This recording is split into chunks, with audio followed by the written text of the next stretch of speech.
we've been called all the things, right? We've been called racist, sexist, misogynist, white supremacists, right?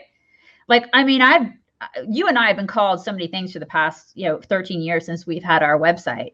And I think of all the names that we've been called in the past year. Okay. Like, I've never been called a white supremacist until this presidential cycle. Right. Mm.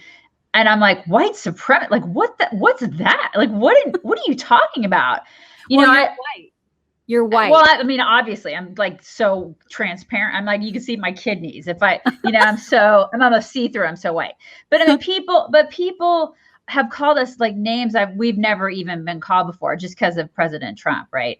So I look at that and I'm like, okay, so if you think we're those things, and now you're saying, let's all unify, why would you want to be friends with a white supremacist? If in fact you really think I'm a white supremacist, why would you want to be friends with me? Yeah. I mean, I wouldn't want to be friends with a white supremacist.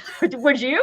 I don't want to be friends with somebody. I don't want to be friends with a Nazi. Do you want to be friends with a Nazi? Exactly. Well, and that's why I think that there's this sort of rebirth, the recirculation of that whole idea that's been floating around forever. I mean, we've posted on our website, I think back when Obama was elected, this idea of divorcing, like having an American country divorce where the left goes off and takes some territory over here. The right goes off, takes some territory over there. Right. And we just split, because right now, and I think we mentioned this in an earlier segment together, we're not just on the same path looking for different solutions to the same problem. Now we're looking for different paths. So let's just do it. Let's just break up and let's make this happen. And that that famous essay about divorcing in America is making the rounds again, and with good reason.